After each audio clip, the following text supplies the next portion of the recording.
마태복음 16장 13절에서 20절 말씀입니다. 성경으로는 신약 27쪽입니다.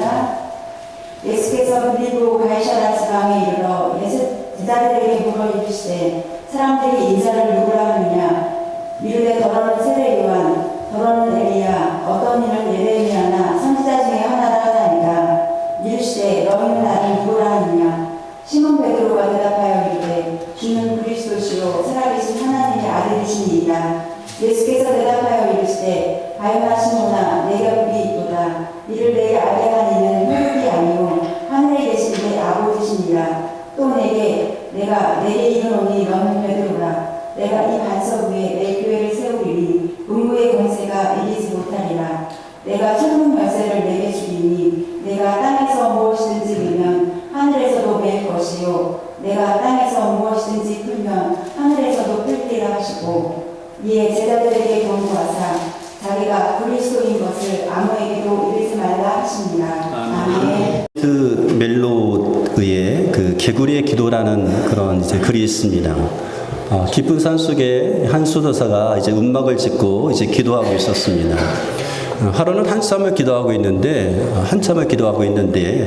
개구리가 어찌나 시끄럽게 개굴하고 있는지 도무지 기도에 집중할 수가 없었습니다. 그래서 이 수도사가 창문을 탁 열어놓고 시끄러! 조용해! 라고 이제 소리를 치게 되죠. 그러자 개구리가 그 소리를 알아듣는지 이제 잠시 이제 잠잠하게 되었습니다. 그래서 수도사가 다시 이제 기도를 이제 시작을 하게 됐는데 기도를 시작하니까 또 개구리들이 개굴 이제 울기를 시작하는 거였습니다. 수도사가 다시 이제 창문을 열고 조용해! 라고 소리쳤더니 그랬던 이번에도 개구리가 그 소리를 알아듣는지 이제 조용해지게 되었습니다. 그런데 그 이후에도 똑같은 일이 반복되는 거예요. 기도하려고 하면 개구리가 개굴 이제 울기 시작하고 창문을 열고 소리 한번 꽥 치면 개구리가 조용하고 이런 일을 반복하다가 수도사가 이제 화가 나게 된 거예요. 그래서 하나님께 따지듯 이렇게 말했습니다. 하나님, 제가 기도를 하려고 하면 개구리 때문에 기도할 수가 없습니다. 그러니 하나님, 저 개구리들을 좀 조용히 시켜 주십시오. 개구리들 입을 딱 막아가지고 조용히 시켜주세요. 라고 하나님 앞에 따지듯이 이제 말하게 되었던 거예요. 근데 그렇게 말하고 있는 그 순간 이 수도사의 머릿속에 하나님의 음성이 쓱 지나쳐 가게 됩니다. 그 음성은 이런 거였어요. 개구리도 지금 기도하고 있는 중이란다. 개구리를 누가 만들었느냐? 개구리를 누가 만들었느냐? 개구리라고 기도할 자격이 없겠느냐? 개구리라고 찬양할 수 없겠느냐? 왜 너 혼자만 기도한다고 생각하니? 왜 너 혼자만 찬양한다고 생각하니? 개구리와 함께 기도하고 개구리와 함께 찬양할 수는 없겠니? 라고 하는 그런 음성이 이제 머릿속에 스쳐 지나가는 거였습니다. 이 수도사가 이 음성을 듣고 깨닫는 바가 있었어요. 그래서 개구리와 함께 밤새 기도하고 찬양했다는 그런 내용입니다. 수도사에게 있어서 변화된 것은 아무것도 없었습니다. 근데 이 수도사가 하나님의 뜻을 깨닫고 나서 보니까 개구리의 울음소리를 받아들이는 그 마음의 자세가 바뀌어지게 된 거죠. 이전에는 시끄러웠는데 그 시끄러웠던 소리가 전혀 시끄럽지 않았습니다. 이전에 개구리의 개굴 하는 소리가 그 기도하는 데 방해가 되었는데 이제는 기도하는데 전혀 방해가 되지 않았다라고 하는 거죠. 상황은 바뀐 것이 아니었습니다. 그런데 그 소리를 대하는, 그 상황을 대하는 마음의 태도가 바뀌어지게 되니까 모든 것이 달라지게 되었다라고 하는 그런 내용이지요. 여러분, 우리가 하나님의 은혜를 입게 되면 달라진 건 없는데 모든 것이 다 달라져 보입니다. 왜냐하면 은혜를 받으면 우리의 마음이 달라지거든요. 그래서 은혜로 충만한 사람은요, 문제보다 하나님이 더 크게 보이고요. 은혜가 충만한 사람은요, 이전에는 남의 허물을 보았던 사람, 이제는 남의 허물을 보지 않고 자기 허물을 이제 보게 되게 되는 겁니다. 은혜가 충만하게 되면, 책망을 들어도 감동이 되는 거예요. 질책을 들어도 감동이 되는데, 은혜가 없으면 좋은 말을 해도 시험에 빠지는 경우가 있습니다. 은혜가 우리가 충만하게 되면 사람을 사랑하지만 은혜가 없으면 사람을 미워하게 됩니다. 은혜가 충만하면 고생을 해도 힘들어도 찬송이 우리 입술에서 나오지만 은혜가 떨어지게 되면 편안한 생활을 함에도 불구하고 원망과 불평이 우리 입술에서 나오게 되는 겁니다. 은혜가 충만하면 범사에 감사하게 되지만 은혜가 땅에 떨어지면 매사에 불평이 넘치게 되는 거죠. 어떻게 이렇게 되는 것일까? 바로 하나님의 은혜가 우리의 마음의 태도를 달라지게 하기 때문에 그러합니다. 하나님의 은혜가 우리의 마음의 태도를 달라지게 하기 때문에 상황은 똑같은데 그 상황을 대하는 그 모든 것이 달라지게 되게 되는 거죠. 여러분, 우리는 하나님께 받은 은혜가 너무나 많이 있습니다. 모든 것이 다 하나님의 은혜다라고 우리가 고백하죠. 근데 더 중요한 것은 뭐냐면 모든 것이 하나님의 은혜인데 그 은혜를 은혜로 아는 것이 은혜입니다. 내가 받은 은혜가 많다. 정말 받은 사랑이 많다. 이것을 아는 사람이 참으로 은혜 있는 사람이라고 할 수가 있습니다. 우리가 참 많은 은혜를 받았잖아요. 놀라운 은혜를 받았잖아요. 근데 그 많은 은혜 가운데서 정말로 놀라운 은혜 하나가 있습니다. 그것은 뭐냐면 우리가 예수님을 안다는 겁니다. 예수님을 알고 예수님을 믿는다는 거죠. 이것만큼 놀라운 은혜는 없는 거예요. 예수님을 알고 예수님을 믿는다. 예수님이 누구신지 알고 예수님을 믿는 사람은 은혜 있는 사람이며 그 사람은 복을 받은 사람이고 복 있는 사람입니다. 예수님께서 갈릴리 북부 지역 가이사랴 빌립보 지방에 가게 되었습니다. 가이사랴 빌립보 지역은 로마가 그 당시 통치했던 그런 지역이었습니다. 이 지역에는 수백 개, 수만 가지의 그 신상들이 있었어요. 수백 개 신상들이 세워져 있었고 여러 신들에게 제사가 만연했던 그런 도시였습니다. 이곳에서 예수님께서 제자들에게 물으셨어요. 얘들아, 사람들이 나를 누구라고 하더냐? 사람들이 인자를 누구라 하느냐? 이렇게 물으십니다. 제자들이 이렇게 말합니다. 예수님, 사람들은요 예수님을 세례 요한이라고도 하고요, 또 어떤 사람은 엘리야, 어떤 사람은 예레미야라고 합니다. 그리고 예언자 중 한 분이라고 얘기합니다 라고 이렇게 이야기합니다. 어떤 사람들은 예수님에 대해서 세례 요한이다 라고 이렇게 이야기했던 사람이 있었습니다. 헤롯이 죽였던 세례 요한, 그 세례 요한이 다시 살아난 것이다라고 말했던 사람도 있었고요. 또 어떤 사람은요, 이스라엘 나라의 제거를 위해서 하나님께서 다시 보내신 엘리야다라고 하는 사람도 있었습니다. 어떤 사람은 눈물을 흘리면서 기도했던 눈물의 예언자, 성전이 무너질 것을 예언했던 예언자, 새 개혁의 전달자였던 예레미야라고 그렇게 말을 하는 사람도 있었습니다.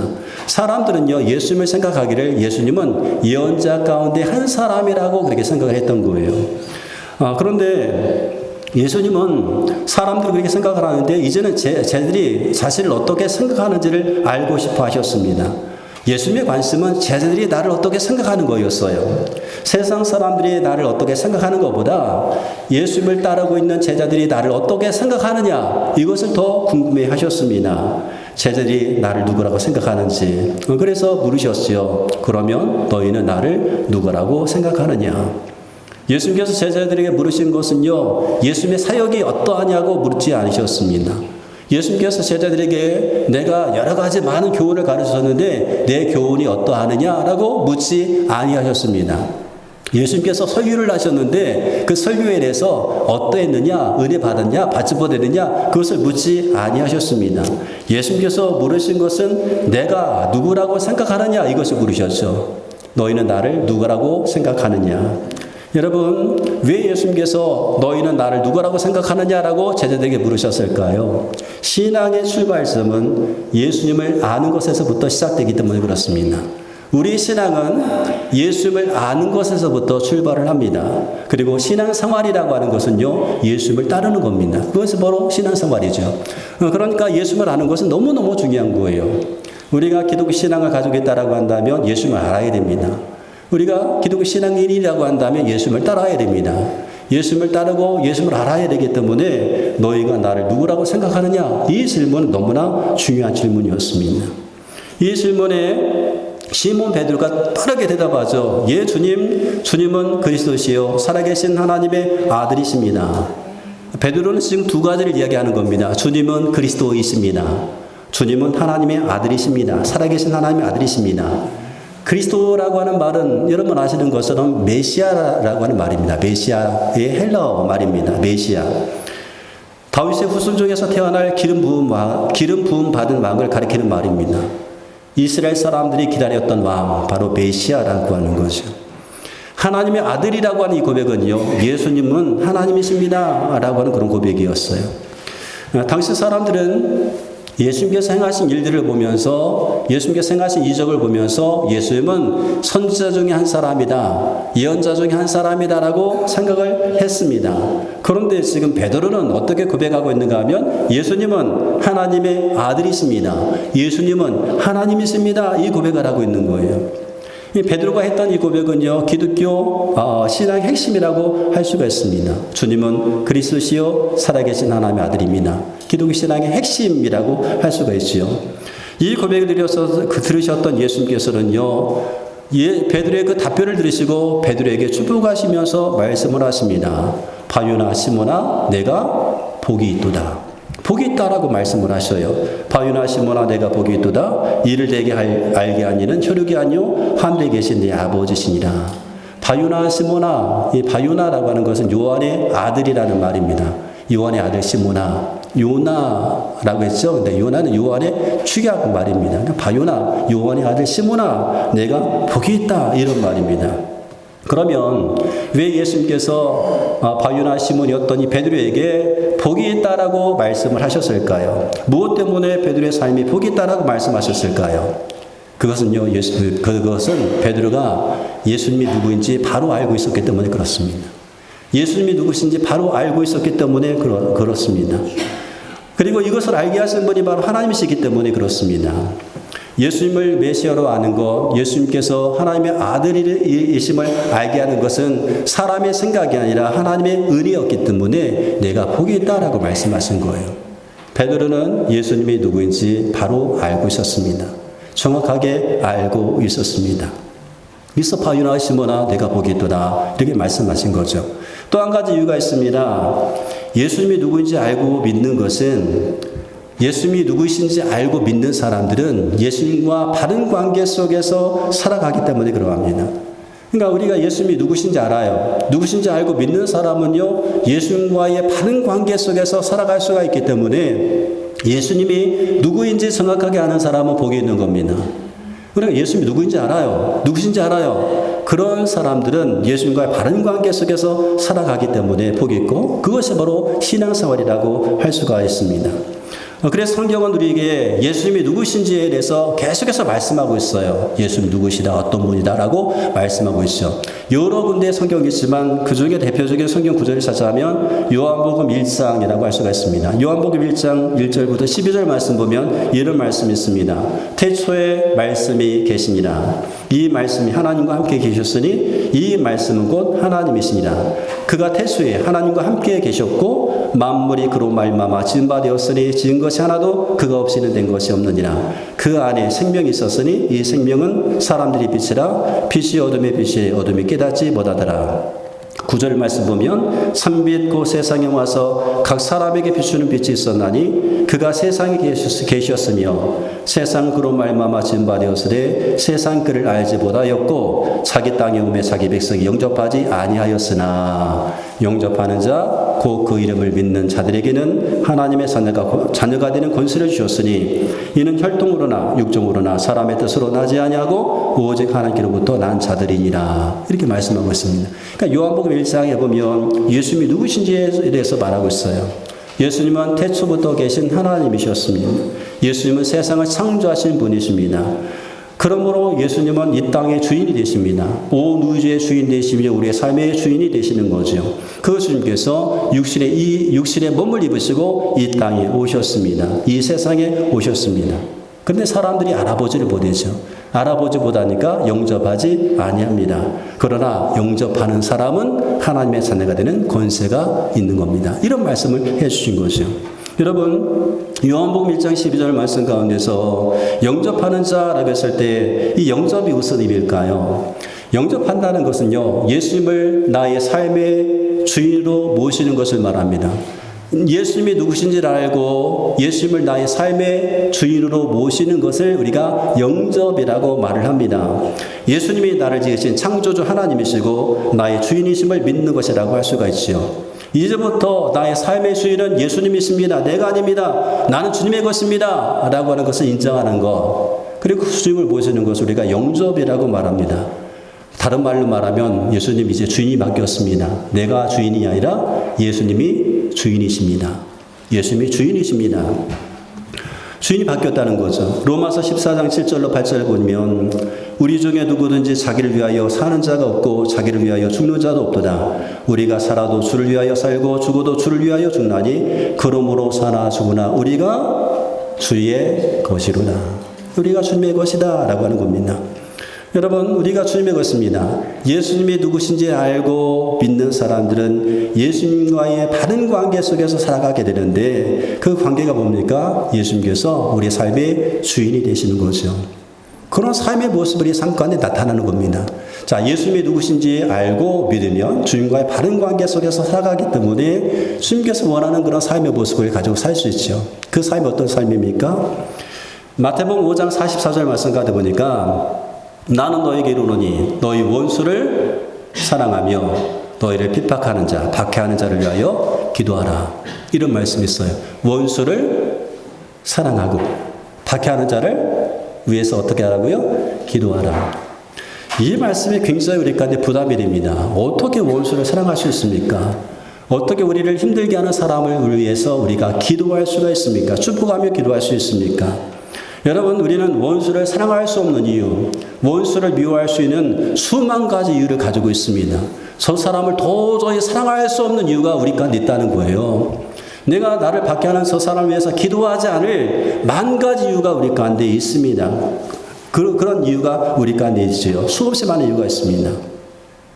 그래서 우리가 사랑하지 않고, 그래서 우리가 기도하지 않으면, 여러분, 우리가 예수님을 잘 믿는 것은 아니라는 거예요. 그렇지 않습니까? 예수님께서 원수를 사랑하라. 박해한 자를 위해서 기도하라. 어떻게 합니까? 수없이 많은 이유가 우리 가운데 있는데, 그런 이유가 있는데 어떻게 해요? 그래서 우리가 사랑하지 않고, 그래서 우리가 기도하지 아니하면 우리는 예수님을 잘 믿는 것이 아니고 예수님과의 바른 관계 속에 있는 것이 아닙니다. 이 말씀을 주님께서 우리 가운데 주셨는데 누구에게 주신 명령인가 하면 예수님을 믿는 사람에게 주신 명령입니다. 세상 사람들을 향하여서 원수 사랑하라 라고 말씀하지 않았어요. 예수를 따르는 사람들을 향하여서 원수를 사랑하고 박해하는 자를 위해서 기도하라 라고 그렇게 이제 말씀해 주셨습니다. 나의 주인이 되신 예수님, 나의 삶의 주인 되신 예수님께서 지금 우리에게 명령하시는 겁니다. 내 삶의 주인 되신 예수님께서 나에게 명령하시는 거예요. 근데 명령하시는데 나는 솔직히 인간적으로 사랑할 수가 없습니다. 난 솔직히 인간적으로 기도해 줄 수가 없어요. 그러나 내가 예수님을 믿고 있고 또 내가 내 삶의 주인이 예수님이기 때문에 그 예수님 때문이라도 사랑하려고 노력하게 되는 겁니다. 나는 할 수 없는데, 난 하기 싫은데 내 삶의 주인이 예수님이시기 때문에 그 예수님 때문이라도 사랑하려고 하고 그 예수님 때문이라도 기도하려고 하는 것, 예수님 때문에 그 명령에 순종하는 것, 그것이 바로 예수님이 누구신지를 알고 믿는 사람의 삶의 모습이다라고 하는 겁니다. 예수님이 누구신지 아니까, 예수님께서 내 삶의 주인 되시니까, 그 주인 되신 예수님께서 나에게 명령하시니까 나는 할 수는 없지만, 난 하기 싫지만, 하고 싶지 않은 수만 가지 이유가 있지만 그래도 예수님께서 말씀을 하시니까 사랑하려고 노력하고 기도하려고 노력하고 그렇게 살려고 노력하는 그런 삶의 모습, 그 명령에 복종하고 순종하려고 하는 것, 그것이 바로 예수님이 누구신지 알고 믿는 사람의 삶의 모습이라고 할 수가 있는 겁니다. 예수님이 누구신지 알면 예수님과의 바른 관계 속에서 살아가기 때문에 그러합니다. 신앙은 예수님을 아는 것에서부터 시작합니다. 그리고 신앙생활은 예수님을 따르는 겁니다. 신앙생활, 주님을 따라가는 거잖아요. 그래서 예수님이 누구신지 알고 예수님을 믿는 사람은 예수님과의 바른 관계 속에서 살아갈 수 있기 때문에 그것이 바로 하나님의 은혜이고 그 사람 복이 있는 사람이라고 할 수가 있습니다. 그런 사람은 하나님으로부터 난 사람들이기 때문에 복이 있는 사람입니다. 예수님을 바로 알고 고백했던 베드로를 향하여서 예수님은 복이 있다고 말씀합니다. 바요나 시몬아 내가 복이 있다. 바요나 시몬아 내가 복이 있다. 오늘 예수님을 바로 알고 예수님을 믿는 우리를 향하여서도 예수님 동일하게 말씀합니다. 예수님이 누군지 알고 믿는 너희는 복이 있도다. 내가 참 복이 있도다. 예수님이 누군지 알고 믿는 내가 복이 있다라고 말씀합니다.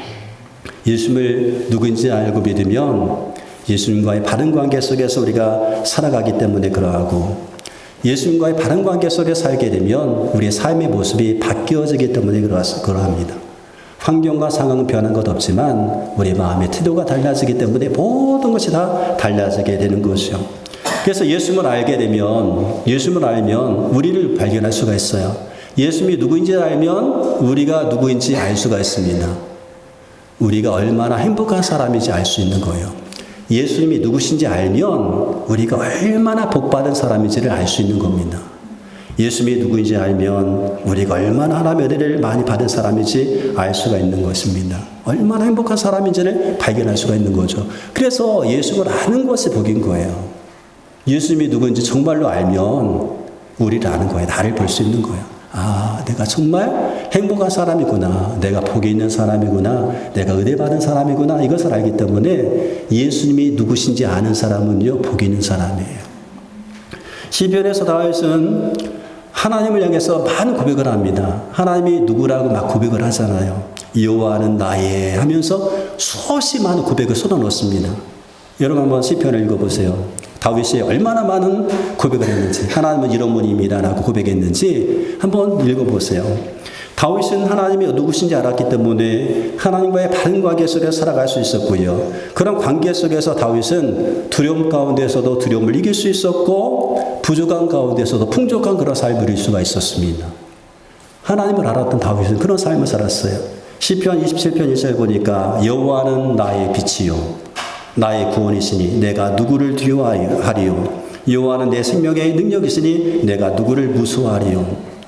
여호와는 누굽니까? 여호와는 나의 빛이요 여호와는 나의 구원이십니다. 여호와는 내 생명의 능력이 되십니다. 그러니 내가 누구를 두려워하겠습니까? 두려울 것 같은 그런 상황 가운데서도 두려움을 느끼지 않습니다. 두려움을 이기는 다윗의 모습을 볼 수가 있습니다. 하나님을 아니까, 하나님이 누구신지 아니까 이런 고백을 할 수 있는 건 아니겠어요. 여호와께서 나의 빛이요 나의 구원이시니 내가 누구를 두려워하리요 내가 누구를 무서워하리요. 무서울 것 같은 두려움의 그런 상황이 엄습해 올 때에 하나님이 누구인지 바로 알으니까 이런 고백을 할 수 있는 것 아니겠습니까? 시편 23편 1절 보니까 여호와는 나의 목자시니 여호와는 나의 목자시니 내가 부족함이 없으리로다.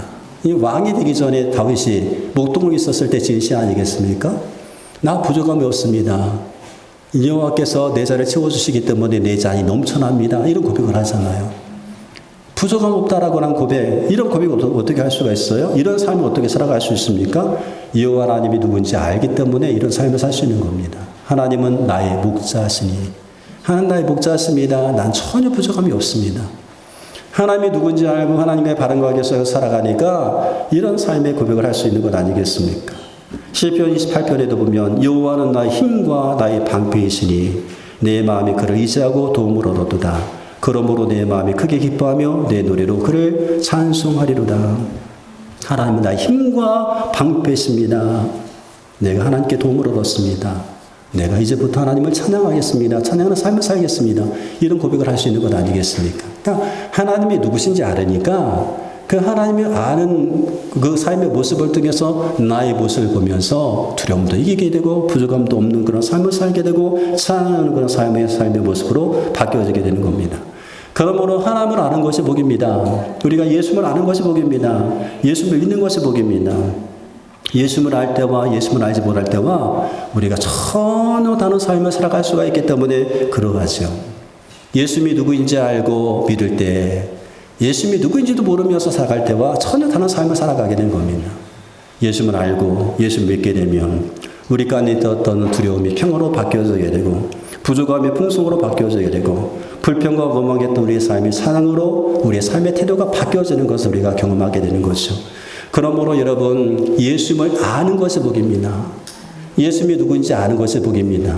바유나 시몬아 내가 복이 있도다. 왜 복이 있습니까? 예수님이 누구인지 알기 때문에 복이 있는 것 아니겠어요? 바유나 시몬아 내가 복이 있도다. 왜 복이 있습니까? 예수님이 누구인지 알기 때문에 예수님과의 바른 관계 속에서 살아갈 수 있게 되는 겁니다. 바유나 시몬아 내가 복이 있도다. 왜 복이 있습니까? 하나님을 알기 때문에 나를 보게 되기 때문에 복이 있는 거예요. 여러분 예수님이 누구인지 바로 알게 되면 나를 볼 수 있어요. 앞에 이 말씀드렸던 것처럼 예수님이 누구신지 알면 아 내가 정말로 하나님의 사랑받는 자녀이구나. 하나님의 복을 받은 사람이구나. 나 정말 행복한 사람이구나. 이것을 볼 수 있기 때문에 예수님이 누구인지 아는 사람은 참으로 복된 사람이라고 할 수가 있습니다. 그것은 너무나 놀라운 일입니다. 사랑하는 성도 여러분, 예수님이 누구인지 성경 우리에게 많은 것을 가르쳐주고 있습니다. 그 성경을 통해서 가르쳐줬던 그 주님을 알려고 한번 노력해 보세요. 예수님이 누구실까? 예수님이 어떤 분이실까? 한번 알려고 노력해 보시고 여러분이 경험했던 그 주님, 여러분이 알고 있는 그 주님을 한번 고백해 보세요. 주님은 나의 생명이십니다. 주님은 그리스도이십니다. 살아계신 하나님의 아들입니다. 주님은 나의 목자가 되십니다. 등등 주님을 알았다고 한다면 한번 고백해 보세요. 그런 고백적인 그런 삶을 통하여서 우리의 삶의 태도가 바뀌어지게 되고 상황은 똑같음에도 불구하고 전혀 다른 그런 삶의 모습을 가지고 살아갈 수가 있게 되는 것입니다. 여러분 주님을 알고 계십니까? 얼마나 알고 계십니까? 예수님을 알고 있다고 한다면 여러분도 복이 있는 사람입니다. 예수님이 누군지 알고 예수님과의 바른 관계 속에 살아감을 통하여서 우리의 모습을 발견하시고 우리가 얼마나 행복하고 하나님의 은혜와 도움을 받는 사람인지를 경험하셔서 우리의 삶의 모습이 지금보다 훨씬 더 나아진 그런 삶의 모습으로 바뀌어지기를 주의 이름으로 축원드리겠습니다.